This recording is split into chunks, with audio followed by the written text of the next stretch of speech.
గుండ్రంగా కట్ చేయి, కానీ చిన్నగా.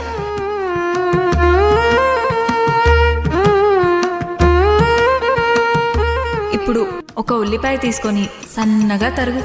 అయిపోయిందా? ఇప్పుడు ఇవన్నీ తీసుకొని ఒక గిన్నెలో వేసావా? ఇప్పుడు 2 గుడ్లు కొట్టు. ఇదిగో ఇప్పుడే చెప్తున్నాను, అందులో పెంకు పడిందో అయిపోయావే. కొంచెం ఉప్పు, కొంచెం కారం వేసి బాగా కలుపు.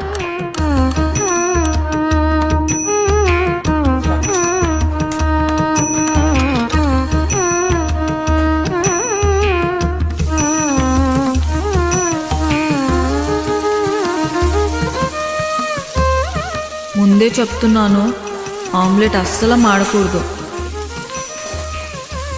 చాలా జాగ్రత్తగా వేసి తీసుకురా, సరేనా?